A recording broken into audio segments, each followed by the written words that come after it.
versions of the Wallace Wattles audiobooks on a website, and it's called thinkingstuff.net.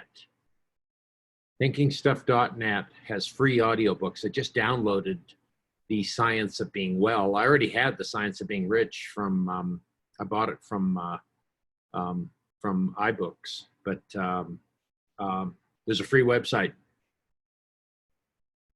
if you'd like to read along. Perfect. If somebody wants to type that into the chat, that'd be great. What was the name of it again? Thinking Stuff. I'll put it in right now. Thinkingstuff.net. Perfect. Thanks, Malcolm. Malcolm is so full of jewels. Okay, let's just jump right into the book. I just feel like diving in, and hope everyone's doing well. I'm assuming that you are, because of your disciplined minds, and that you can have anything you desire without violating the rights of others. I'm going to pick up where I just have highlighted here. It said, never worry about the trust and combines and get anxious for fear that they will soon come to own the whole earth. This is right before I think the chapter on gratitude, just ending here. Never get afraid that you will lose what you want because some other person beat you to it. You know, a tomato plant, I'm growing tomatoes this year, and the one tomato plant is not worried that the other tomato plant's going to take all the oxygen. You know, they're not at war with each other. And there's enough to go around. And even in that confined environment, there's still an infinite amount as far as oxygen goes. So never get afraid that you will lose what you want because some other person beat you to it. That cannot possibly happen. You are not seeking anything that is possessed by anybody else.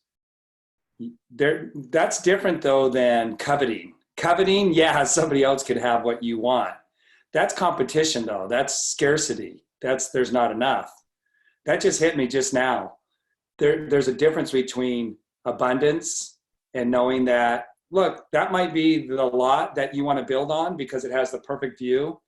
But if you continue to be along the creative lines, either that lot will become for sale again by the person who just bought it and built the house on it. And maybe they're going to build the perfect house that's for you. And then you end up buying it. Or there will be another beautiful spot that you fall in love with if you go along the creative lines. That cannot possibly happen. You are not seeking anything that is possessed by anybody else. You are causing what you want. See, do you see the difference from staying focused and guarding your focus on your template rather than what somebody else has and coveting what they have? Some of the most brutal things have happened from coveting and from fear of somebody else having something that you want. Some of the most brutal things in history have come from coveting what somebody else has. But there is no reason to do that. So do you see how ignorance, Bob Proctor, I think it was in the movie The Secret, he might have said it, but it might have been in another audio that I heard from him where he said, the number one problem in the universe is ignorance. The number one problem in the universe is ignorance. And there's a phrase out there that I've heard many times that teaching, no greater call. You know, being able, once you've learned, and then you teach it, right? Because then we can all help contribute towards dispelling the greatest problem on the planet, ignorance. Once you learn something, you can start to teach it. And anybody can do that immediately. Like immediately you could start to teach something that you learn once you apply yourself to learning on that deeper level. And you won't want to learn something unless there's a goal, unless there's a reason for it. Like you won't be changed and your behavior changed unless there's a reason for it. So you've got to set a goal. There's got to be a why. There really does. There has to be a why. I'm just going to decide that right now for myself. There has to be a why. If you lose your why, you lose the motivation. So what is your why? So that cannot possibly happen. You are not seeking anything that is possessed by anybody else. You are causing what you want to be created from formless substance, and the supply is without limits. Stick to the formulated statement. And then he goes into there's the thinking stuff. Before I jump into that, there's already 3 or 4 nuggets that we've just, elaborated on right there. 3 or 4 that we've already covered that you will spend your whole life perfecting and understanding more and the implementing of it. So he goes on to say, this is why there's a thinking stuff from which all things are made, and which in its original state permeates, penetrates, and fills the inner spaces of the universe. One of the things that helps me to picture that in my mind, that thinking stuff, that like we're waving our hand through it, the quantum world, this quantum moldable plastic soup, I'm waving my hand through it right now. It's not nothing. There is no place where there is nothing. And when God spoke the word and the word became flesh, that was, by his word, the world was created. And it was out of this stuff. And it arranged itself in molecules. And I really like the movie, What the Bleep Do We Know? What the bleep do we know? Because it goes into that quantum world, the unseen world, but yet science sees it. Yet, even though they can see it, they still can't explain it. It seems like the more you learn about something, the more complex it becomes. Like the double split experiment. They can see it, but they can't explain it. So, there's already natural channels and pathways by which things are brought about.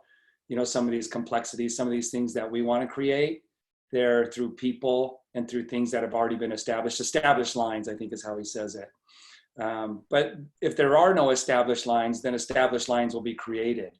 Haven't we seen that? If there's any generation that's seen and witnessed non-existing established lines become established that have never been around before, is our generation. Our generation has seen so much happen, going from 8-track,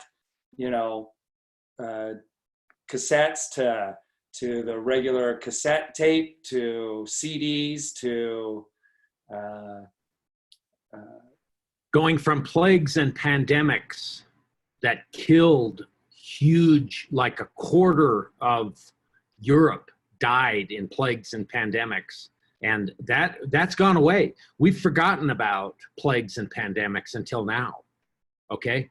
And what's happening is, if you read about how many companies like Sierra Sciences are working on the coronavirus, you'd be astounded at how many companies are focusing on that, and the creative energy that is not controlled by the government. This is all free enterprise that's doing this, okay? And we take for granted that it's always going to be that way. And it wasn't that way throughout human history. Plagues and pandemics would wipe out huge chunks of the population. And now that's a gone thing, because scientists have created in their mind the cure, the wellness model. And that's the world we live in. And coronavirus is going away. Because there's so many things that are thinking that into reality, Dave. Yeah, is it fear or is it the positive side? Which attitude is going to create what? Yeah. And everybody's life is dictated around that. I wrote before, this is what I wrote actually before we started. In life and death, always having an attitude that's worth catching. That goes so perfectly with what we're just got to right here with this whole pandemic thing and what's going on. Some people have an attitude that's not worth catching in this, what we could call in life or death. Some people look at it as total death. Some people look at it as life. It's all a matter of perspective. And you may say, well, no, it's not. It's dictating to me what to think. No, that's being a victim. and you're not a victim in life or death. That's why that scripture says in life and death, in life or death, right? In either way, how am I looking at it? It is not set. Its ways are not set. It's a moldable plastic quantum soup. It's going to collapse around which way you manipulate it to go. Those molecules that we can't see with our eyes turn into arrangements on that quantum field that actually mirror reflect what's going on the inside. And that's through the law of vibration. That's why I say God has so perfectly interwoven in the fabric of the universe the principles of cause and effect, all the way down to the thinking level, the God in embryo level, creation, first cause. And so, again, that in any scenario,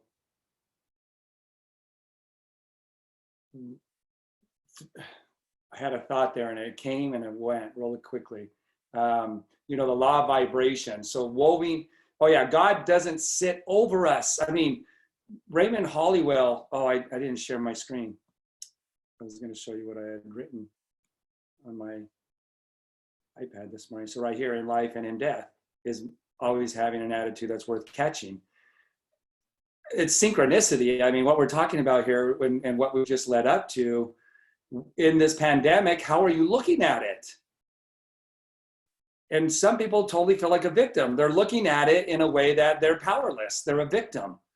They're like, but it is nothing but bad. Somebody will actually argue that point because that's the way they see it. And they feel like that's the way it has to be, not realizing that it can be manipulated just by the way we perceive things.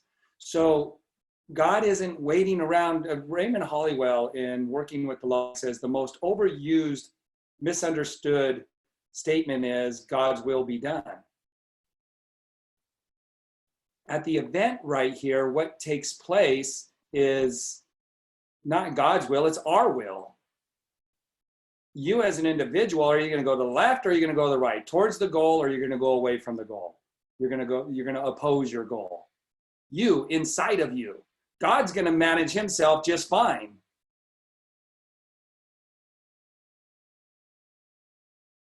Now, there's omnipotence and all this other stuff that comes into that my mind doesn't quite understand, but it understands it enough that he knows the beginning from the end. He's in charge. Regardless if I go this way or this way, God's always going this way.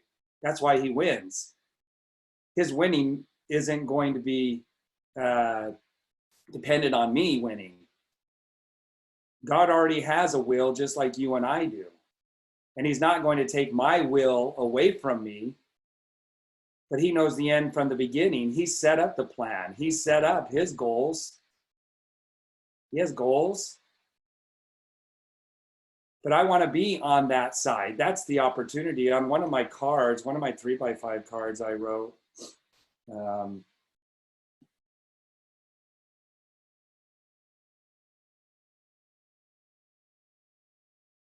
here, I think it's this one. Let's see.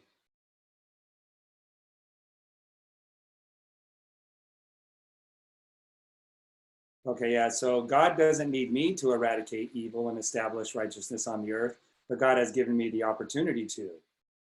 Now is the time. What am I made of? God doesn't need me. He doesn't need me, just like you don't need that particular person in your business. What you should understand is that I can attract the right people to my business, and I don't know who they are, and I don't need them right now because I'm already in a state of I am that. I have that. If we go back to our template, I'm not in a state of need right here because I have the feeling, I'm experiencing it, I'm feeling it, I'm connecting with it. I am that. I don't need anything when I'm in that place. And so God, having perfect discipline over his mind, always is holding the perfect template. And therefore, it must be brought about. There is nothing in the universe. The universe will collaborate with God. That that thinking stuff will uphold it in every way. It can't not, it has to. So when you can do this perfectly, not need people, not need to be a fourth level leader, but you are a fourth level leader. And some people read their affirmations with needing these things. It's a very slight thing. It's a perception that you've really got to become aware of. But a lot of people read their template with needing these things. They're not being these things. Now you'll go in and out of it in the beginning. You'll totally connect with it. You'll feel it. But the goal is not to just be in and out of it. The goal is to stay in it, like they do in the Mary Poppins movie when they jump into the picture. They stay in the picture and they enjoy it and they revel in it. But so many people are jumping in and out of that picture, in and out of that picture when they're doing their template. That's normal in the beginning because we're not used to staying in it.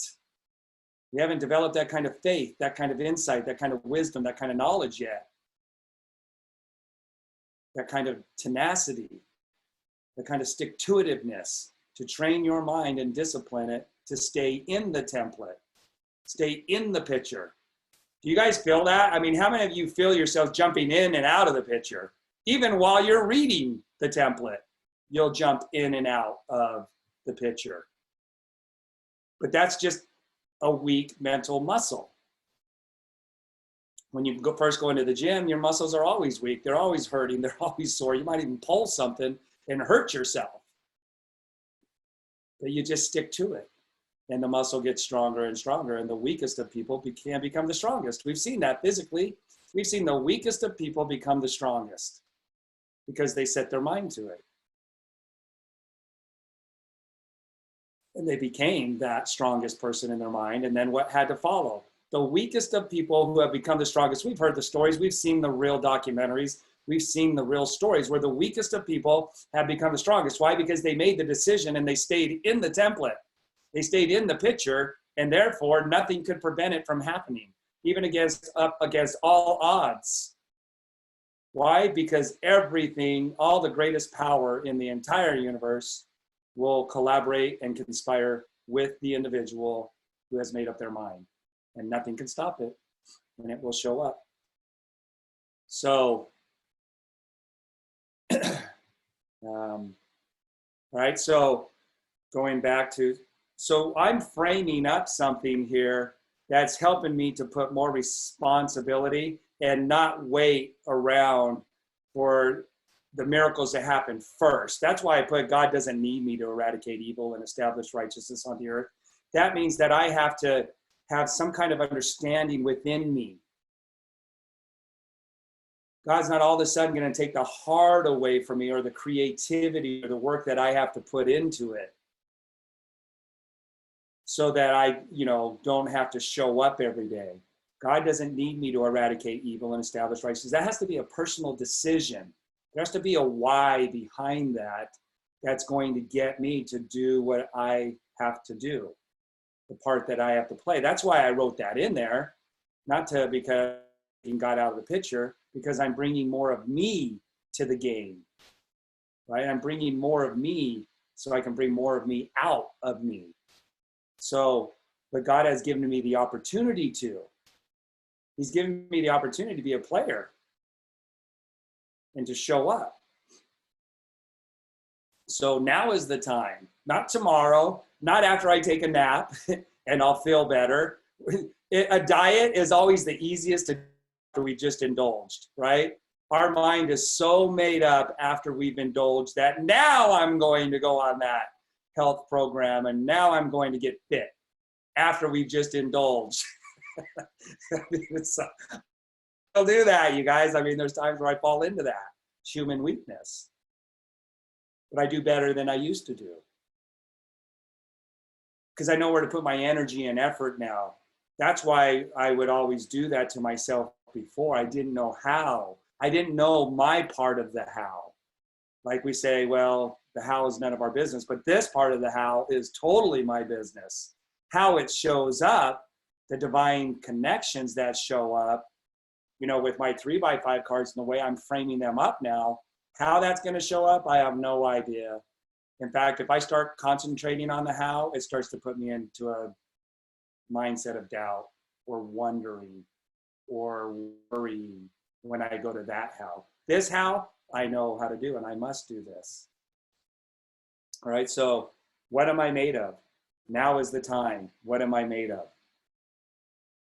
So going back to the book, there's a thinking stuff from which all things are made, which all things are made, circumstances, scenarios, brick and mortar put together, everything is made up of it. Some of it are so aligned along the established lines now that they're an integral, internal, almost automatic part of our lives, but yet we can limit ourselves by expecting that the physical world and the established lines that we can see with our finite eyes and vision is the only way that they can be brought about, that we have to make it happen. That's where, you know, the physical actions start to outweigh the mental. And it's so easy not to do the template, and it's so easy not to do the template with exactness and with excellence, because we start to overcrowd the physical world, the established lines as the only way by which our means can be brought about. Well, that's erroneous. There is a thinking stuff from which all things are made, in which in its original state permeates, penetrates, and fills the inner spaces of the universe. We could add to that now. So which penetrates and fills the inner spaces of the universe. And there's so many established lines that they will be brought about to you more than likely through the established lines.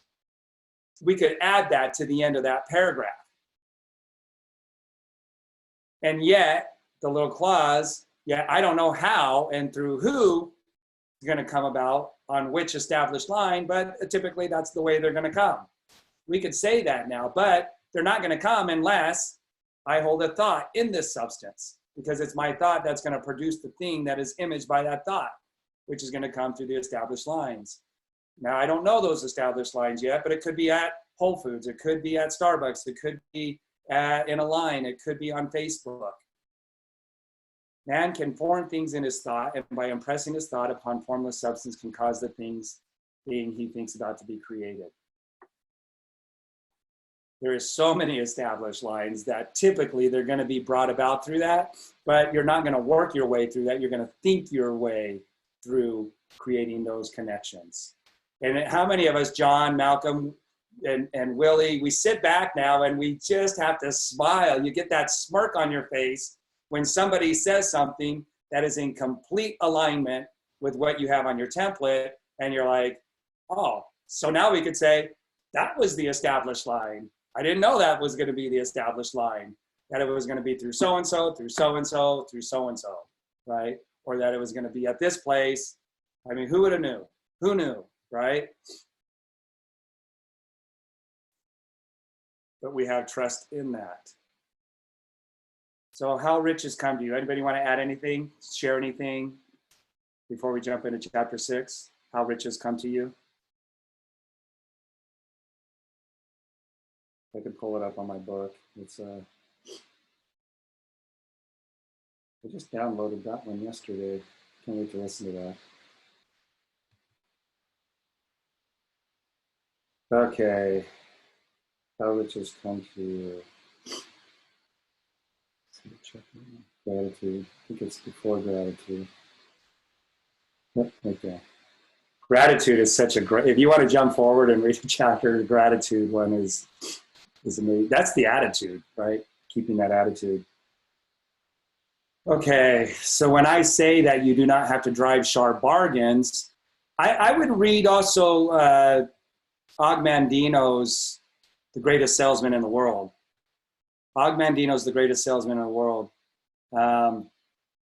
In scroll number 2, which is one that we've done the 30-day challenge with, you know, driving sharp bargains, being a salesperson, having sales skills, combining the Bible, my Christian values, along with Wallace Wattles, Charles Hannell, Og Mandino, helped me to understand the importance and the critical nature and essential nature of having sales skills, being able to convince somebody of something, right? But if we're framing that up in a way that they're getting more value, then what they're paying for in the transaction that we have, that's how we want to do that.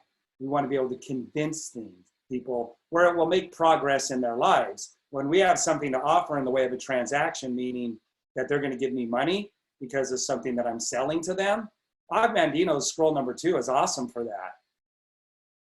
It's so surrounded around love and about the contribution and why you want to share that contribution with other people. It's a great philosophy, and in that internal philosophy that guides and governs our lives. Like our behavior is based on our philosophy and our understanding, and we could also call that religion. So our behavior is based on that, and we can reevaluate things. We can reevaluate things based on being open and also listening and doing what is asked of us to do, right? Read the book, read scroll number 2, and then internalizing that, and now because we've reevaluated, and you say, you know what? I like that. That feels good to me. That resonates with me, and that's more of who I would like to be. Then I can start to really drive that stuff into me. I had that. That was one that I did the 30-day challenge with, where I read it 3 times a day. And it's not an easy read. I mean, it's fairly lengthy. And to do it 3 times a day took a lot of desire, took a lot of internal motivation. But I did it. Actually, I did that one a couple times, the 30-day challenge with that one. And I believe the person that I am and what motivates me, I say this with as much impact as I can say, the person I am and the love that I have and what keeps me going, besides what typically keeps people going in business is earning an income. The thing that really drives me and keeps me motivated and enthusiastic because of the good that I know I'm going to give to others comes from that scroll number 2. And the way that love is framed into it.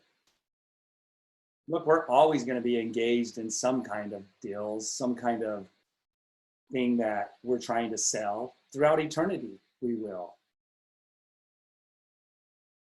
And so love has to be the center of that. So when I say that you do not have to drive sharp bargains, I do not mean that you do not have to drive any bargains at all. Of course you do. You have to sell something. We're all selling something. It's just, what are you aligned with? Or that you are above the necessity for having dealings with your fellow men. Some people in the faith-based world, and I'll say because I'm most familiar with, it might cross all boundaries and all different types of faiths, whoever they're worshiping. But in a Christian environment, that's a tough one. Or that you are above, like you're above the necessity for having dealings with your fellow men, like bargaining and selling something. You're above that because of why? Why would you be above that? The laborer is worthy of their hire. Okay, so what have you hired yourself to labor for? Is it worthy of your time? Is it creating progress? Because there's that line. Where did it's right here. So we have this spectrum. There's always a spectrum with everything. When I say, okay, maybe Christian-based or faith-based or whatever, you have the negative. There's always an infinite amount of ways to move forward. In our finite, even God still has an infinite way of progressing, not with himself personally, but by expanding his knowledge through other people. That's how God continues to progress. And he takes great joy and purpose in us progressing. Like, there is no greater cheerleader than God for you and me as an individual, for us to move forward this way. Everything is set up. That's God's work and glory, is to bring to pass, our progression.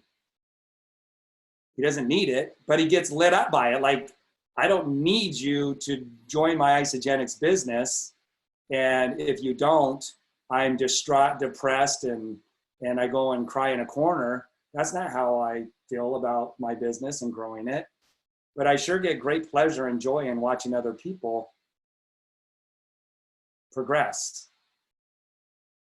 It's the thing that keeps me going, both with the products and the business. It's the thing that lights me up. And there is no finish line to that, just as there is no finish line to God's work. It never ends. How does it never end? Because there will always be a you and me, always.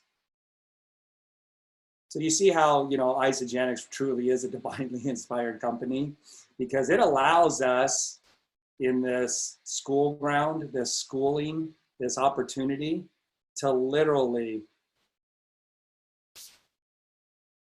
become, our highest selves and experience that type of joy. Okay, so or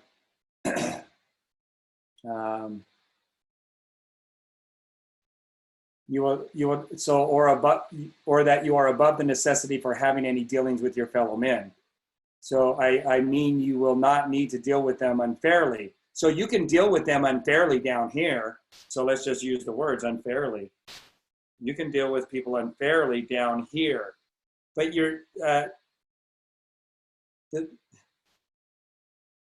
it's like the law of abundance. There is no law of scarcity. It's just the lack of applying the principles of abundance in your life. It's the lack of applying the principle. It's the same line. Scarcity exists on the same line that abundance does. They're not two different things. They're the same thing. Scarcity and abundance is the same thing.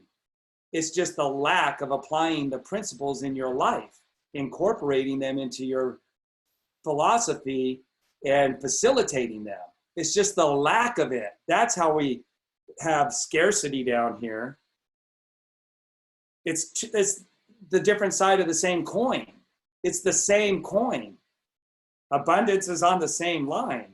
So if you can experience scarcity, it is absolute proof, if you understand principles and the lack of principle in your life, that you can experience abundance. It's just you're more attached or ignorant or like the feelings of being victimized. If you know that you can live the principles of abundance, if it could be in your template, you might be more addicted to the feelings you get and the attention you get and the collaborating with others in that same feeling. You might be more addicted to that than you are to collaborating with people on the principles of abundance. If you know the difference between the two and you've written out the template, if you keep going to this one, it's because there's a collaboration that's going on between you and other people that confirm it. But as soon as you start hanging around other people that live an abundant life, if you continue to hang around them, you would change. You're not going to get the people who would experience an abundant life to buy into your scarcity talk and mentality. I love what Rod Hairston said. People would love to have this kind of life, but what they do is they join this group and then they try to get this group to think the way they thought. Remember that in that program? I don't know why I always forget the name of that program. Healthy Mind and Body. Healthy Mind and Body. Thanks, John. I always want to throw growth in there, and then it throws me sideways. That's okay. Healthy Mind and Body. He says these people will want to be here, but they don't change themselves. They don't come with the discipline to change themselves and put their lives in a harmony and alignment with the way abundant people think. And so they'll try and get the abundant people to think scarcity. It ain't going to work. And then what happens to this person is they don't show up anymore. They want this. Now that can happen from ignorance, or it could just happen because they're very determined and they like the way that this feels and they have patterns. And when they're around these people, they try to pull them down. They can't be pulled down, but they go back into their environment to where other people, oh, that's the feeling I was looking for. Yeah, doesn't life suck? And they start to collaborate, and then they'll go mix and mingle with these people, try to bring these people's thinking to this way, but it doesn't work. So they go back and now they're feeling comfortable again. They go to the event, they love it. They'll have negative conversations or circumstances. Isn't that interesting how they try to sneak in their conversations that don't match with this type of thinking? Doesn't work. So then eventually they just stop showing up. Where'd they go? The birds got them. So unfairly, or not only, this would be fairly, halfway up. Now you're treating people fairly. This way, you're treating them with love, respect, honor, expectation. And you're holding your ground in this. So now you're communicating with people on this level. So you can treat them unfairly, fairly, or you can treat them awesome. He says in the scroll, when I meet people, I say to myself, I love you.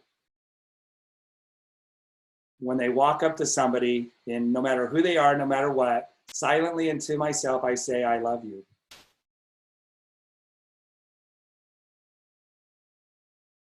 That's totally different how somebody's internalizing another person from this person down here. This is like, I'm not even thinking about you. I'm only thinking about me and how can I get what I want at the cost of you. And I don't care how you feel after I've left. And when you discover that I cheated you, that's not even on this person's mind. They got what they wanted. That's just a lack of the principles. So if we go this way now, in the plane of existence, am I dwelling on this plane, or am I working to dwell on this plane and then eventually operating on this plane? Now what happens is I can't remember the book, the audio book.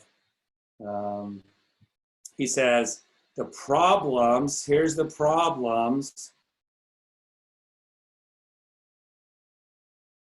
of a lower nature. When you're operating at a higher nature, I'm here now, these problems go under me like water under a bridge. They don't even touch me when I'm up here. Those problems exist down here with this person. So the problems of a lower nature now go under me like water under a bridge. I don't experience them up here anymore. I can see them in the world.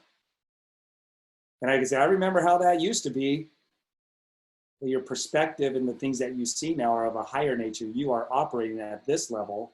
And the problems that exist down here, you don't experience them anymore. They're still out there. You're not naive to them, but you understand why you don't experience these problems anymore. Late bills, poor health. Those are the problems of a lower nature. Lower plane of existence is how they say it.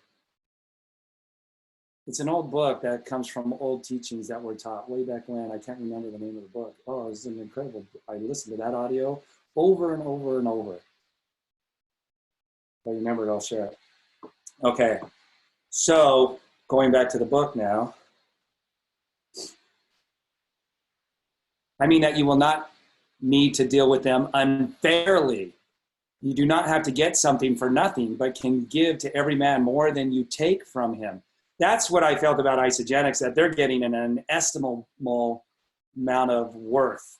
They're getting something that's inestimable. There's no price tag you could put on my health. There's no price tag I could put on my health. I was paying whatever I could to try to get my health back, and I got it back with Isagenix. I was paying more for rock stars to get through the day, energy-wise, than I did for the kit that I got started with. That Carry One. You cannot give every man more in cash market value than you take from him, but you can give him more in use value. How much use is there in a shake? How much use is there in isogenesis? Inestimable. Than the cash value of the thing you take from him. Now that has to be in your mind. There are some people who will say that shake is garbage. That stuff tastes like crap. And they return it because they didn't think it was worth the money they paid for it. That's an internalization process. That should help you to understand more about the world of first cause and why we do a template. It's all attitude. It's all perception. What you're attracting is based on your perception and your attitude. And there's somebody who could think that that shake isn't worth the money it cost. The $2.85 that shake cost them. They returned it. because the value was not there. Do you see? And I've said this before, I don't know if people have caught it before, but the more value you can put into the customer and the business partners, that's why you've got to frame up the value, and you've got to express it clearly in black and white, in letters arranged with periods and paragraphs. You have to write the value in. Why? Because that's what I learned from Wallace Wattles. The template didn't come first. My understanding of the principles came first. And then I wrote up the value into the customers. And I understood that on a spiritual level, that you have to write an incredible amount of value. Use your imagination. Get a phantasmical, right? We'll make up a word, a fantasy of value that you can write in. And it's not so hard when you've really been exposed to Isagenix. I remember very clearly in my mind from 15 years ago, the value that Susan Sly received from Isagenix, because she shared her story very clearly from stage, the value that she received, where she was, put the product in her body, and where she was after she put the product in her body, and how it changed her in reality. So we don't have to totally use our imagination to come up with the value. If you've been exposed to a lot of people's stories, like the girl that was going to commit suicide and had plans to commit suicide before coming to the meeting, that was just getting started as me and Willie left, and Digna was going to do the meeting in Spanish as we went to go do another meeting down the road about 2 hours away. And then we heard about her story, her coming in off of a flyer, and she was going to commit suicide because the pain was always at a 10. The more you've been exposed to Isagenix, the easier the stories of Isagenix, the easier it is to write the value. And the work that they're getting done at work now, they're getting their own work done, and they're going above and beyond the call of duty at work. They're getting other people's work done for them because they feel so amazing, because they put that shake and that isogenesis in their body.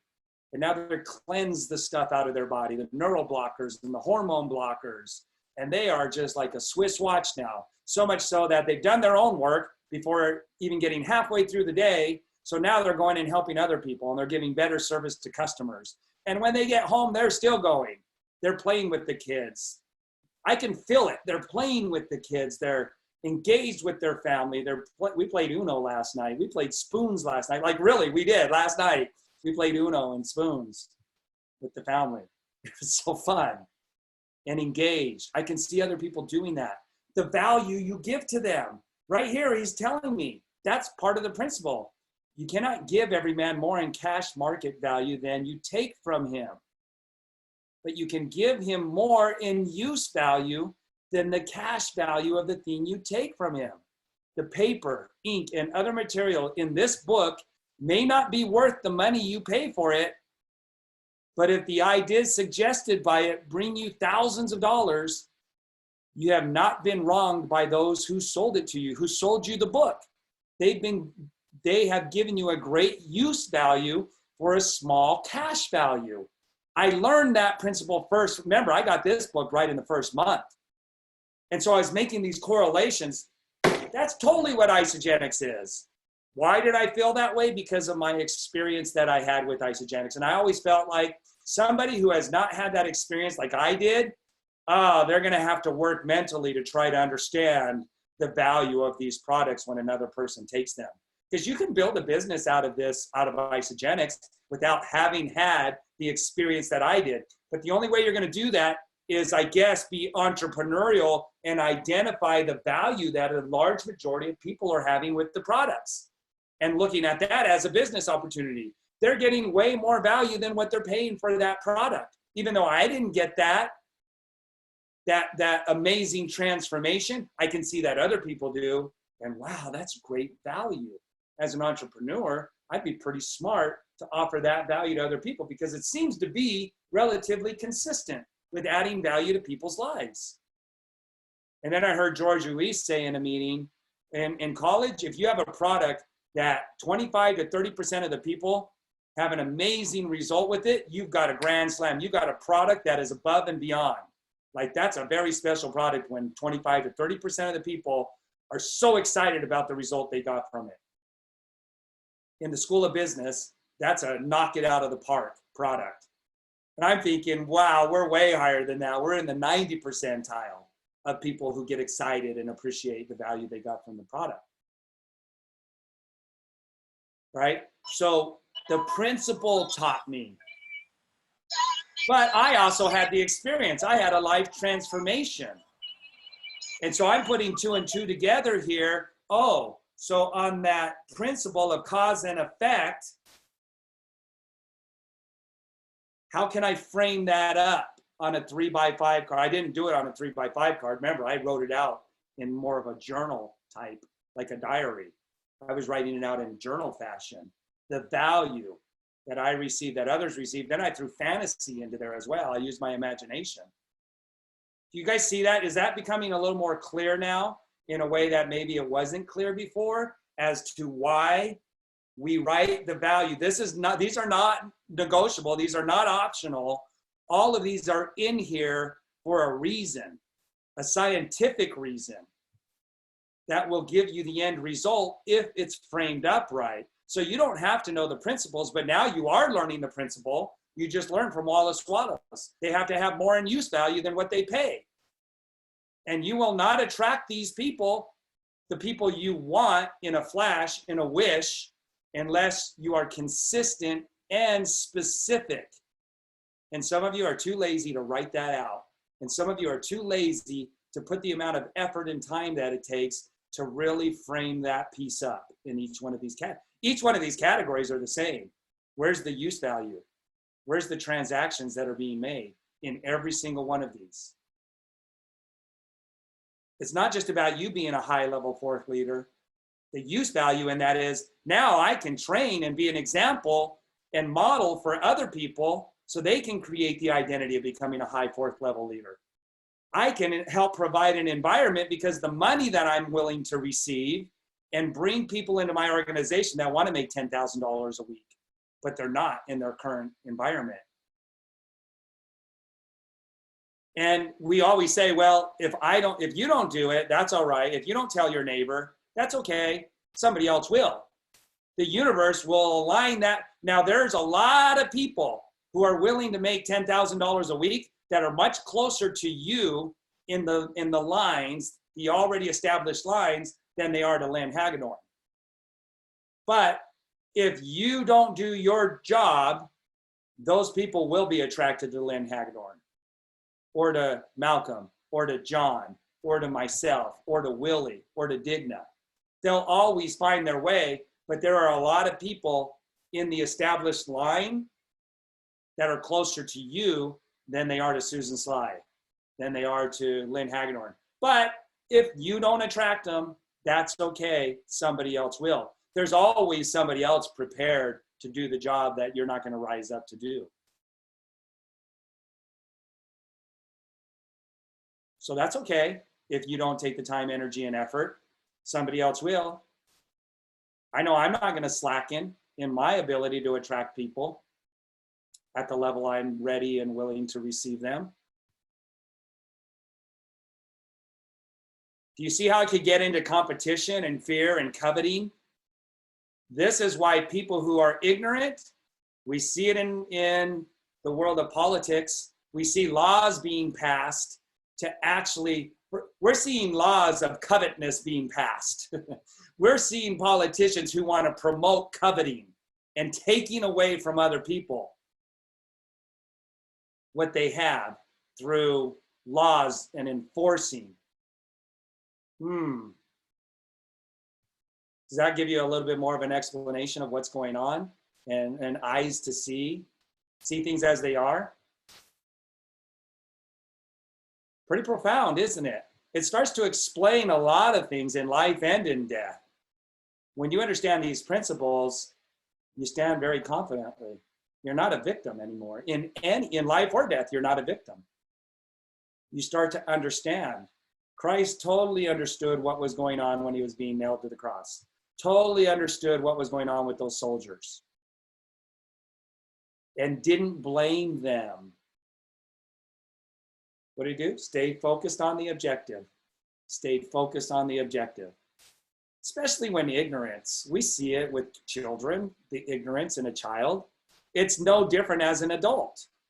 And when you truly understand as an adult, you would treat other adults just like you would an ignorant child, a baby that doesn't know any better. Pretty powerful stuff. That's the whole self-actualization. And what opens up to you because of your time, energy, and effort in all thy getting, get understanding, what opens up to you? And the entire universe opens up to you. I am so excited about eternity, and I'm so excited about now. Because this template transitions right into any scenario throughout eternity, because it has the principles. And the universe doesn't all of a sudden say, oh, we're going to change this principle. No longer is that principle. No, the principles are greater than the individual. Even God governs himself based on principles. Just like you and me. All right. Let's just see if he has, what else do we have here in the book? Let's just read the last little bit. Let us suppose that I own a picture by one of the great artists, which in my civilized community is worth thousands of dollars. I take it to Baffin Bay and by salesmanship, induce an Eskimo to give a bundle of furs worth 500 for it. I have really wronged him, for he has no use for the picture. It has no use value to him. It will not add to his life. But suppose I give him a gun worth $50 for his furs. Then he has made a good bargain. He has use for the gun. It will get him many more furs and much food. It will add to his life in every way. It will make him rich. All right. There's flaws in this. To my mind, I'm like, but wait, what if he's really inspired by the picture? What is the picture? Maybe the picture really inspires him and gets him to jump out of bed every morning, because he's so inspired by the picture. But I get the point he's trying to make here. The more I can give in use value in my transactions, the more is going to be returned to me. And look what the way I set up. We have use value that comes up 3 times a day in everybody's life. It's called breakfast, lunch, and dinner. Our use value, that's why I say it's an unparalleled product and it's an unparalleled company. Because the use value that we have for people is inestimable. It's caused people from wanting to commit suicide or give up on life and see very little hope to having this incredible amount of hope, taking the weakest of weak and making them the strongest of strong. It's not a fluke, it's not coincidental, it's not lucky, it's science. That makes me always think of, if you've seen the movie Nacho or Macho Libre, whatever, I only believe in science. I don't believe in God, I only believe in science. It cracks me up. God is science, right? So, all right, when you rise from the competitive to the creative plane, now I can use this, that I'm learning this principle, and how can I apply that to the creative plane? How can I make that creative rather than competitive? Well, that's where your vision boards come in. That's your 3x5 cards. That's your fantasy, turning it into a theory and then into a fact. You can scan your business transactions very strictly. And if you are selling any man, anything which does not add more to his life than the thing he gives you in exchange, you can afford to stop it. You do not have to beat anybody in business. And if you are in a business which does beat people, get out of it at once. Can you see the wisdom in that? Give every man. Network marketing is a divine industry when it's done principally based, when it's done with adding more value. There isn't any industry that beats network marketing. I would say a medical profession used to, but now the medical profession is taking from people. It's the sickness industry now, because they bastardized what once was a very honorable pursuit, helping people with their health. Now we could say that pursuit is in network marketing, the wellness industry. God found a way to keep it alive, and it's called network marketing. It's called wellness. What used to be an honorable, it's not, in my eyes, it's not honorable to peddle chemicals for people to take. It's not honorable at all. And I don't think that the doctors do it on purpose. I think in a sense, they've been brainwashed. Intelligent people have become brainwashed into peddling chemicals that kill people, shorten their telomeres faster. And I'm not dealing with any product right now. We're talking about personal development. I could talk any way I want right now, right? So, and there are people who do attack that industry for that reason. I'm not attacking it. I'm just educating right now, personal development. And if somebody on here is a doctor, you know, I'm not saying their hearts are not right, but I'm saying their actions, get out of it at once, he says. Now you have a decision, just like the rich young ruler, just like the rich young man. Give up everything you've got and follow me. All of us have this opportunity before us every day. Get out of it at once. Forsake it and get on the right path. Give every man more in use value. Jesus wasn't about, let's build a church so you could worship the church. He was about teaching principles that will allow you to progress. It's all about behavioral changes. And if you have eyes to see, it's about the mental behavioral changes. First cause. It's the higher law. It used to be the lower law because there was a people who were so stiff-necked, so unruly, that they had to be told how many steps they could take. Well, we've gone from that lower law, the temporal, to the spiritual law, the higher law. Love your enemies. When you walk up to anybody, tell them you love them silently and in your mind. Tell them you love them and feel that and be integritous to that. It's the higher law. And network marketing is asking us, what is the very first step? What's the very first step that John Maxwell says for the network marketer? Growth. What is growth? Changing your behaviors. That's what growth is. And if you're not willing to forsake it and walk away from it and start to incorporate the higher law, no judgment. It's just about you're not ready to receive more. Give every man more in use value than you take from him in cash value. Then you are adding to the life of the world by every business transaction. There you go, you faith-based people, with every business transaction. Give every man more in use value than you take from him in cash value. Then you are adding to the life of the world by every business transaction. You're in the world, but not of the world. Abraham was one of the wealthiest, if not the wealthiest, in his time. But yet the faith-based people just dismiss that. They don't even know how, that don't want to embrace this, business transactions. They don't know how to answer that, so they just dismiss it. Abraham was building business based in business transactions all the time, but he was building a better world through his business transactions. So I hope you become a billionaire. I hope you go from 2-star to 3-star to 4-star to platinum to multi-platinum, because you're building a better world with every transaction in Isagenix. Wow.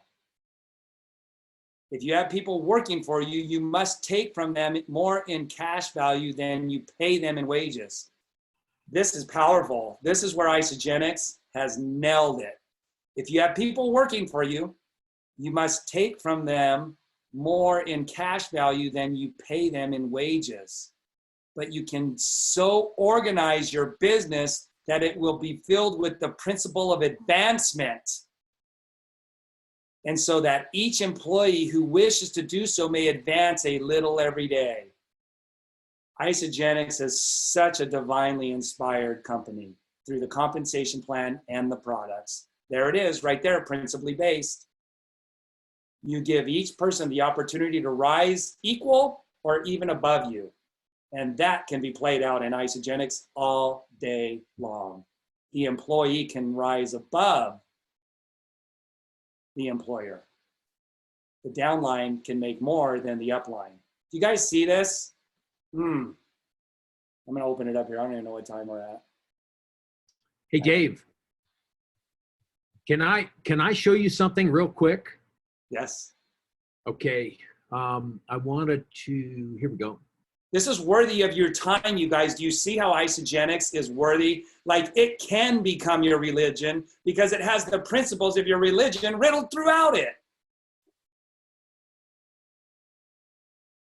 So I texted you the link to the Science of Getting Rich, the free PDF that's posted on thinkingstuff.net.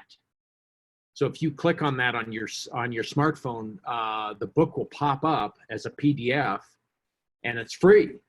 You know, on the right, you know, I paid $6 to iBooks for their version of the Science of Becoming Rich, but on the left is the free version that is available online. So so what I'm doing is when I send out the notification of this call. You know, I've got some new people. I have a new consultant that I promoted yesterday, and now I can send out the link to this call, but I can also send out the book so that he can, if he wants to follow along or if he wants to catch up, you know, he can read the first 5 chapters and then he's up to speed with us, right? So, you know, the best things in life are free. Here it is. It's so awesome.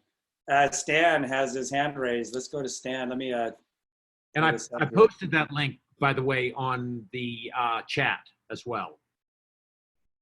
Let me find. Stan, you should be able to go ahead. You should be able to unmute yourself. I don't know if he meant to raise his hand on purpose. I'm trying to find Stan on there.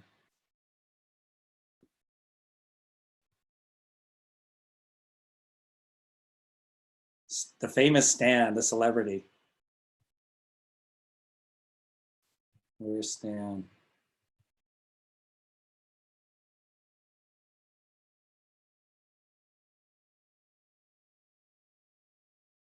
Do you guys see Stan on there? Do you see him, Malcolm? Hey, Stan, are you there? Just text him. Maybe he raised his hand on accident. Okay. All right. I think I saw Claire. Claire, go ahead.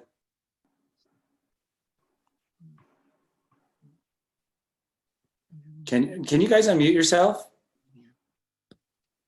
You should be out there. There you go, Claire. I just unmuted you. I was just saying hi to catch up with everyone. I had Angela let me know the meeting was happening, and yeah, I've told and shared with quite a few people on Telomeres, so I'm still learning. I don't even know if I'm pronouncing it right. Telomeres.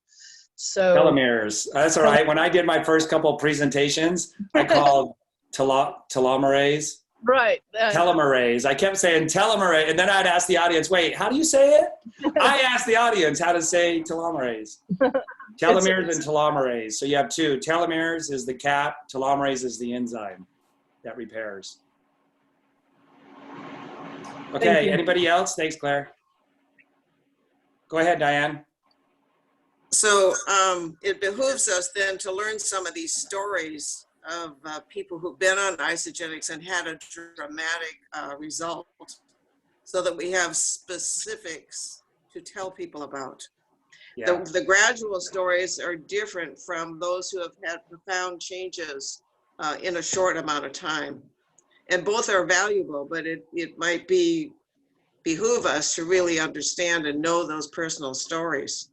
Oh yeah, yeah, absolutely. And all the stories, you guys, they're free to use. I mean, you have permission to use stories in Isagenix. If you want to go read over 200 of them, go to weightlosshallofame.net and read the personal stories that have happened to people, not just with weight loss, but that's the name of the the website, weightlosshallofame.net. My story is number 120, I think, number 120. Everybody has their pictures and their story. And read what's happening to people. You know, so we have those 6, you know, six mental faculties, 7, intuition, memory, reason. Memory is one of them. perception. People tell you things and then you have a memory. You can frame those things up, and you can frame them up with your imagination as well. Just keep them true when you're making the value that you're adding to the customers, the value that you're adding to business partners. They're sending their kids to the colleges. They're paying cash. You know, they're going on the trips they want to go on. They're staying at the nice hotels because of the money they're making from their Isogenics business. They replaced their income. They fired their boss. They are now doing what they love doing. They're passionate about it. They're waking up before the alarm clock goes off. They work 7 days a week because they love it so much, right? You're taking that fantasy and you're adding value very specifically. Who has to answer that? People that are out there that want those things. If you're in a general kind of abstract kind of way, who's going to show up? General kind of abstract people. It's going to be chaotic. So yeah, being exposed to it helps, but it's not the only way. But yeah, being exposed to good health and the stories in Isogenics helps you to frame up your template for sure. But remember, you have an imagination as well. And that's more powerful than knowledge, says Einstein, because knowledge is limited, imagination is unlimited. So if you're limiting yourself only to the true factual stories, then you're limiting yourself in who you're going to attract and the feelings that you could put behind them. Use your imagination as well. Okay. And turn that fantasy into a theory by writing it out, and then into a fact by connecting with it every day. Dave, you would not believe the changes in my business when I one more time took out a blank template and filled in the whole thing. It took me 2 days to piece everything together and redo the whole thing without looking at my old one, right? And then suddenly brand new things appear. It's weird. It's incredible. Yeah, I redid a template a couple days ago, and it was a pretty awesome experience. Me going back freshly with a different vision now, not a different, an evolved vision. And Right. I did it. I went through each one of the steps, and I was like, because at first I tried writing it out on my 3x5 cards, coming up with little pictures, and I just wasn't connecting with it. I went back and did the template, and I connected with it while I was doing it. It was amazing. It was an amazing experience. You know, And I I went back added to it some more today, this morning. I went back to the affirmations that brought you into my life, okay? And I organized them around the template, okay? Because they all fit somewhere on the template.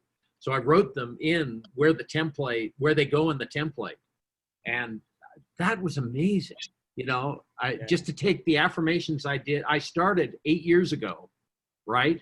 Because I was doing the affirmations over and over again for twice a day for years until finally you appeared. The way you appeared, nobody could have believed it. Hollywood wouldn't have bought the script because it was too improbable, right? You know, people that never leave the house, the Rhodes, suddenly leave the house and meet with Cindy Talley in a parking lot.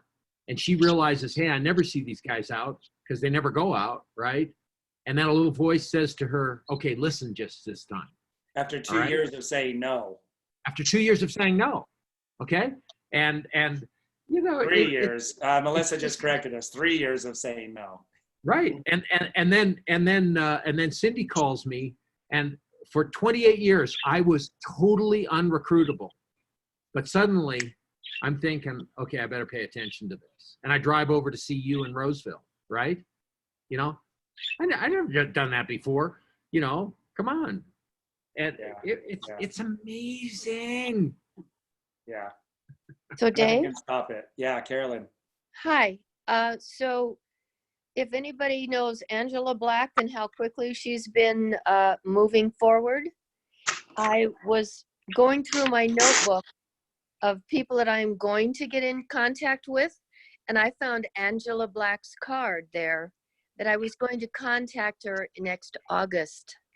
So do you realize Angela and Corey would have been my downline instead of somebody else's? So if you're thinking of talking to someone, do it now.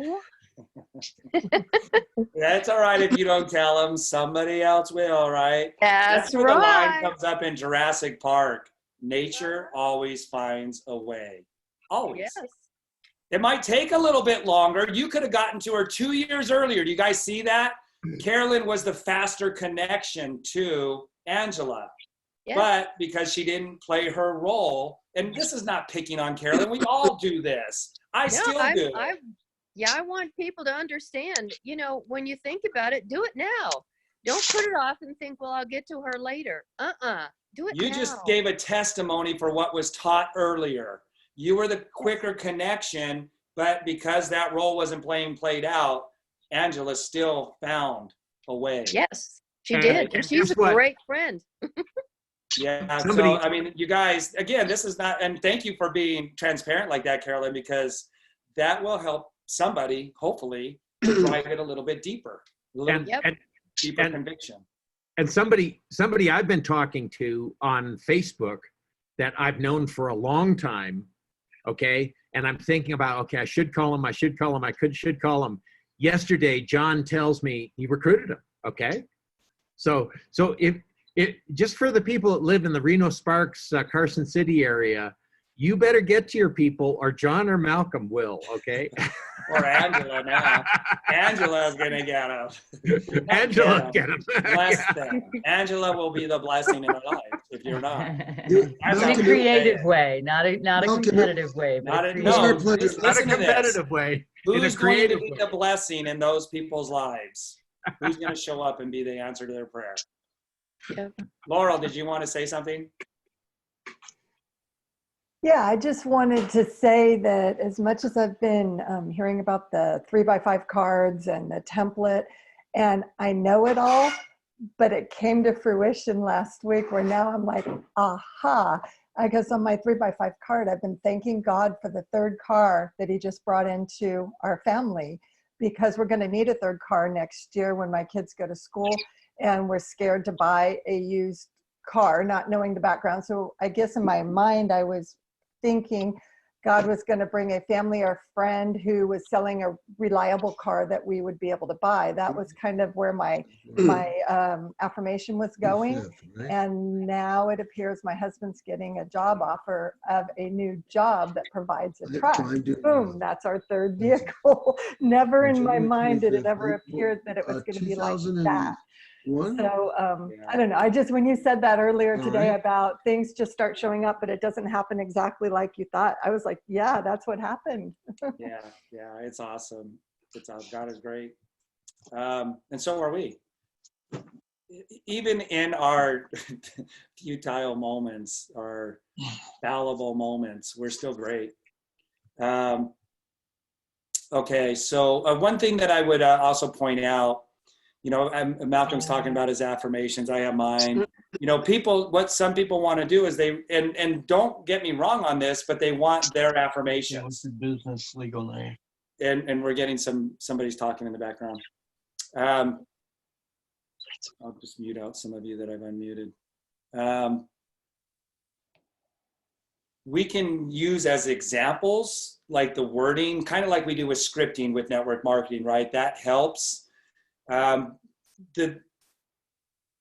are no shortcuts though to really internalizing. Like Malcolm's affirmations are not magical. Like you're not going to read them and all of a sudden, boom, everything happens for you because you read Malcolm's. It's a matter of connecting with and falling in love with and experiencing and applying the principles that need to be applied while you're reading them. But it's about falling in love with them. And so watch our patterns, watch our habitual patterns of trying to take the shortcuts in everything. There is no shortcut to internalizing a template and creating your own. We have the hour and 50-minute video where you can watch what are the principles, how are they supposed to be framed up, and then doing the work ourselves. Taking the time, energy, and effort. Get an A for effort in framing up your own affirmation. And until you fall in love with it and you do all of the other things that are necessary with that affirmation, there is no quick way. There is no snap of a finger. Nobody's going to snap a finger. Not even God. God doesn't even have the ability to snap a finger and change who you are.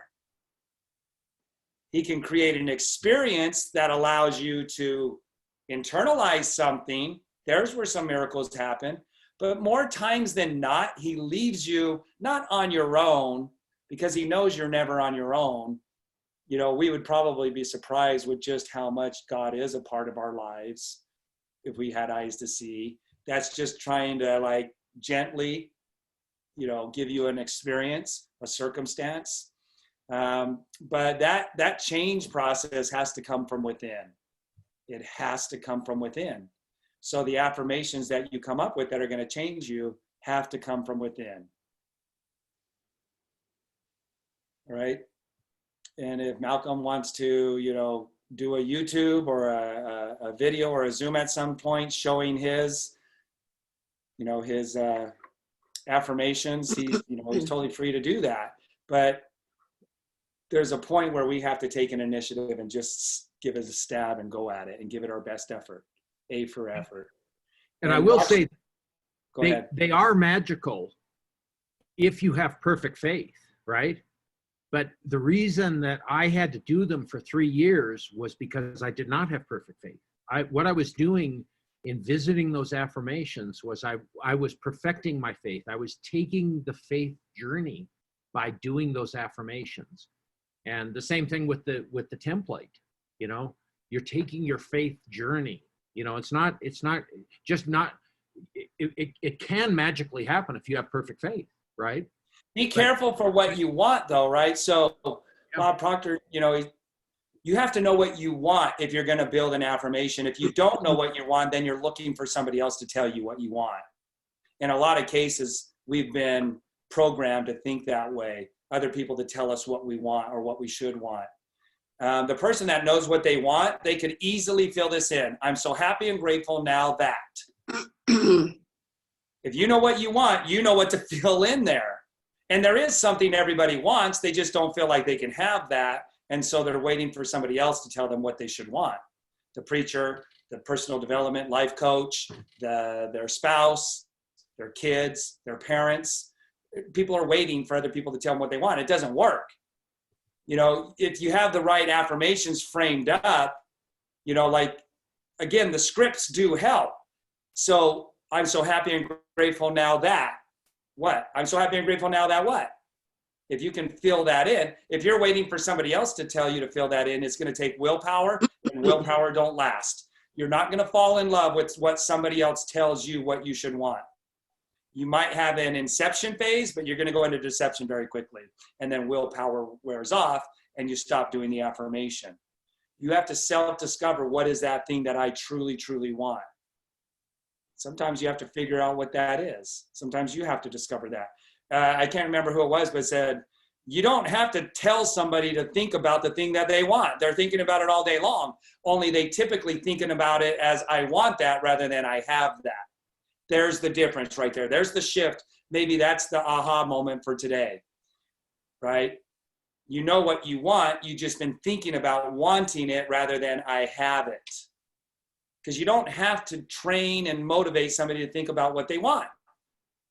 But we do have to teach them how to internalize that as though they already have it. There you go. You already know what you want. And most people know what they don't want. Well, flip that then. Oh, well, but I have to work. I have to go talk to people to create a passive residual income. I don't want a job. Well, the other side of that is I have to go out and talk to people, right? If you want passive residual income, well, maybe I don't want that so badly, you know, and then it just remains a wish. And then they complain about it, and then they're victimized about it, and then they talk about how network marketing doesn't work because they weren't willing to do the work that goes along with what they really want or what they thought they wanted. It's because they're looking at it more of what they don't want. I don't want the ball and chain. Okay, if you don't want the ball and chain with your health, then drink more shakes. Oh, but I don't really want to drink more shakes. Well, but you want better health. You don't want to be sick all day. Yeah, but I don't want to drink shakes all day either. You guys see do you see the double-edged sword there? That's the rich young man. Well, I want to be with God, but no, I don't really want to give this up because, right? So therein lies the human, what is it called? The human something. Paradox. Okay. All right, you guys. I got to get ready for Lenny's call in 7 minutes. Thanks so much for showing up on this. To me, this is one of my funnest things to do right here. So thanks for showing up and contributing and being here. Yeah, mindset training and payday on Mondays. It's amazing. Love it. I love it. If you want a bigger paycheck, pay attention at 7 o'clock, right? Thanks so much for showing up, you guys. All right, have a Thank great you, day. Dave. Thanks. See ya. Thanks. Bye, everyone. Thanks. Thank Thank you. you.